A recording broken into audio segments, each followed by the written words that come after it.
اور نہ جانوروں کی دیکھ بھال کے لیے پیدا ہوا ہے۔ یہ سن کر میرے دل میں ڈر پیدا ہوا اور میں واپس جا کر گھر کی چھت پر چڑھ گیا۔ وہاں سے مجھے میدان عرفات میں حاجی لوگ نظر آئے۔ میں نے اپنی والدہ کی خدمت میں جا کر عرض کیا کہ مجھے راہ حق پر چلنے کی اجازت دیں تاکہ بغداد جا کر علم حاصل کروں اور مشائخ کی زیارت کروں۔ انہوں نے اس کا سبب پوچھا۔ میں نے ان کو سارا ماجرا سنایا۔ آپ روئیں اور 40 دینار میرے کپڑوں میں سی کر مجھے سفر پر روانہ کر دیا۔ جاتے وقت آپ نے مجھے نصیحت کی، جھوٹ نہ بولنا۔ میں ایک قافلے کے ہمراہ بغداد کی طرف روانہ ہو گیا۔ جب ہمدان سے قافلہ گزر چکا تو 60 سوار جنگل سے نمودار ہوئے اور انہوں نے سارے قافلے کو لوٹ لیا، لیکن کسی نے مجھ سے مزاحمت نہ کی۔ ناگہاں ان میں سے ایک ڈاکو نے میرے پاس آ کر پوچھا، اے فقیر، تیرے پاس کیا ہے؟ میں نے کہا، 40 دینار میرے کپڑوں میں سلے ہوئے ہیں، لیکن اسے یقین نہ آیا۔ وہ چلا گیا اور ایک اور ڈاکو نے مجھ سے وہی سوال کیا اور میں نے وہی جواب دیا۔ دونوں نے اپنے سردار کے پاس جا کر سارا ماجرا بیان کیا۔ اس نے مجھے اپنے پاس بلا کر پوچھا، تمہارے پاس کیا ہے؟ میں نے کہا، 40 دینار میرے کپڑوں میں سلے ہوئے ہیں۔ جب انہوں نے میرا کپڑا پھاڑ کر دیکھا تو 40 دینار برآمد ہوئے۔ اس نے کہا، تم نے اپنے دینار کیوں ظاہر کر دیے؟ آپ نے جواب دیا کہ میری والدہ ماجدہ نے فرمایا تھا کہ جھوٹ نہ بولنا، لہٰذا میں نے جو عہد ان سے کیا اسے پورا کر دیا۔ یہ سن کر چوروں کا سردار رویا اور کہنے لگا کہ میں اتنے سال پروردگار کے عہد میں خیانت کی ہے، بس اس نے میرے ہاتھ پر توبہ کر لی۔ اس کے دوست بھی تائب ہوئے اور جو کچھ قافلے سے چھینا تھا واپس کر دیا۔ یہ تھے وہ لوگ جنہوں نے سب سے پہلے میرے ہاتھ پر توبہ کی۔ آپ 18 سال کی عمر میں بغداد پہنچے اور نہایت شد و مد کے ساتھ تحصیل علم میں مشغول ہو گئے۔ پہلے آپ نے قرات سمجھی، اس کے بعد علم فقہ، حدیث و ادب وغیرہ میں نہایت قلیل عرصہ میں کمال حاصل کر لیا اور اپنے ہم درسوں پر فوقیت لے گئے۔ تکمیل علوم کے بعد آپ نے ریاضت و مجاہدہ میں قدم رکھا۔ چنانچہ آپ خود فرماتے ہیں، میں نے 25 سال تجرید و سیاحت میں گزارے اور 40 سال تک صبح کی نماز عشاء کے وضو کے ساتھ ادا کی۔ 15 سال تک عشاء کی نماز کے بعد تلاوت قرآن میں مشغول ہو جاتا تھا، حتیٰ کہ قرآن ختم ہو جاتا، اور اکثر 3 دن سے 40 دن تک کھانا نہ کھاتا تھا۔ فرماتے ہیں کہ 15 سال تک میں بغداد کے ایک ہی برج میں بیٹھا رہا اور حق تعالیٰ سے عہد کر لیا تھا کہ مجھے کچھ نہ کھلائیں۔ ایک مرتبہ 40 دن گزر گئے اور میں نے کچھ نہ کھایا۔ 40 دن کے بعد ایک آدمی آیا اور کچھ کھانا میرے سامنے رکھ کر چلا گیا۔ قریب تھا کہ میرا نفس کھانے کی طرف رجوع کرتا۔ میں نے کہا، واللہ میں عہد نہیں توڑوں گا۔ میں نے سنا کہ باطن سے کوئی بھوک بھوک کی فریاد کر رہا ہے۔ ناگاہ شیخ ابو سعید مخزومی کا مجھ پر گزر ہوا اور آپ نے وہ آواز سنی۔ آپ نے پوچھا کہ عبد القادر، یہ کیا آواز ہے؟ میں نے عرض کیا کہ یہ میرے نفس کا قلق اور اضطراب ہے، لیکن میری روح مشاہدہ حق میں برقرار ہے۔ آپ نے فرمایا، میرے گھر آ جاؤ۔ یہ کہہ کر آپ چلے گئے۔ میں نے اپنے دل میں کہا کہ باہر نہیں جاؤں گا۔ پھر حضرت خضر علیہ السلام تشریف لائے اور فرمایا کہ اٹھو اور ابو سعید کے پاس جاؤ۔ میں چلا گیا۔ شیخ ابو سعید اپنے گھر کے دروازے پر میرا انتظار کر رہے تھے۔ آپ نے فرمایا، جو کچھ میں نے کہا کافی نہ تھا؟ خضر کے کہنے کی بھی ضرورت تھی، آپ مجھے گھر کے اندر لے گئے، جو کچھ گھر میں تھا آپ نے لا کر ایک ایک لقمہ میرے منہ میں ڈالا، حتیٰ کہ میں سیر ہو گیا۔ اس کے بعد آپ نے مجھے خرقہ پہنایا اور میں نے آپ کی خدمت اختیار کر لی۔ آپ تکلم میں فرماتے ہیں کہ اس سے پہلے ایک مرتبہ میں نے ایک بزرگ کو دیکھا، انہوں نے پوچھا صحبت کا ارادہ ہے؟ میں نے کہا جی ہاں۔ فرمایا شرط یہ ہے کہ خلاف عہد نہیں کرو گے۔ میں نے کہا نہیں کروں گا۔ فرمایا جب تک میں نہیں آتا یہاں بیٹھے رہو۔ وہ 1 سال کے بعد آئے اور میں اسی جگہ پر بیٹھا رہا۔ 1 گھنٹے کے بعد اٹھ کر چلے گئے اور فرمایا جب تک میں واپس نہ آؤں یہاں سے نہ جانا۔ 1 سال اور گزر گیا۔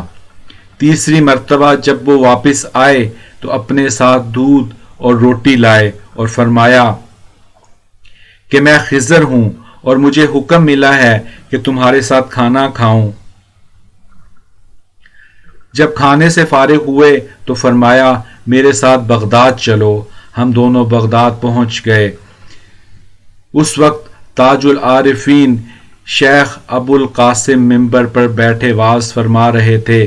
جب شیخ عبد القادر جیلانی ان کی مجلس میں پہنچے تو وہ ممبر سے نیچے اتر آئے، آپ کو گلے لگایا اور آنکھیں چوم کر لوگوں سے فرمایا اس اللہ کے ولی کی صحبت اختیار کرو، کیونکہ میں اس کے سر پر ایسا نور دیکھتا ہوں کہ جس کی روشنی مشرق اور مغرب سے تجاوز کر گئی ہے۔ بعد ازاں فرمایا کہ اے عبد القادر، آج کا دن تمہارے عروج کا دن ہے اور ہر مرغ جو صبح کو بانگ دے گا خاموش ہو جائے گا، لیکن تیرا مرغ قیامت تک بانگ دیتا رہے گا۔ اس کے بعد انہوں نے آپ کو اپنا مسلح، پیرہن، تسبیح، کاسہ اور عصا عنایت کیا اور ممبر سے نیچے آ کر آپ کا ہاتھ پکڑا اور فرمایا اے عبد القادر، جب تیرا وقت آئے تو مجھے یاد رکھنا۔ پھر آپ مشہور ہو گئے۔ آپ فرماتے ہیں کہ جب میں بغداد کے نواح میں پھرتا تھا نہ میں کسی کو جانتا تھا اور نہ کوئی مجھے جانتا تھا، بس مردان غیب اور جنوں کو راہ حق میں تعلیم دیتا تھا۔ آپ فرماتے ہیں کہ جس مقام پر میں گیا مجھے کچھ آرام نصیب نہ ہوا، حتیٰ کہ نفس اور صفات بشری محو و منسوخ ہو گئے اور غیب سے مجھے دوسرا وجود مل گیا۔ اخبار الاخیار میں لکھا ہے کہ ایک مرتبہ آپ کو حضرت رسالت پناہ علیہ الصلاۃ والسلام اور حضرت علی کرم اللہ وجہ الکریم کی خواب میں زیارت ہوئی۔ انہوں نے مجھے واعظ کرنے کا حکم فرمایا اور اپنا لعاب دہن میرے منہ میں ڈالا، جس سے میری فصاحت و بلاغت کے دروازے کھل گئے۔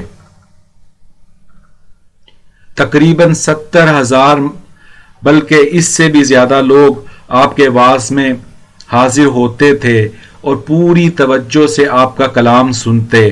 واعظ کے دوران لوگوں پر ایسی حالت طاری ہوتی کہ دھاڑیں مار مار کر روتے تھے۔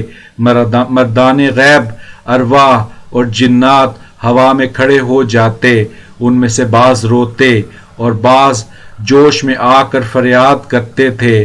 بعض اوقات آپ فرمایا کرتے تھے کہ میری یہ آرزو ہے کہ صحرا میں جا کر رہوں اور پہلے کی طرح نہ مجھے کوئی جانے اور نہ میں کسی کو جانوں، لیکن حق تعالیٰ نے خلقت کی ہدایت میرے ذمہ لگائی ہے، کیونکہ 500 یہودی اور نصارہ میرے ہاتھ پر مسلمان ہوں گے اور 1,00,000 سے زیادہ آدمیوں نے میرے ہاتھ پر توبہ کی ہے۔ ایک مرتبہ کسی نے آپ سے کہا کہ ایک دن فلاں بزرگ سطح آپ پر چل رہے تھے۔ جب میرے قریب پہنچے تو انہوں نے فرمایا کہ میں حنفی ہوں۔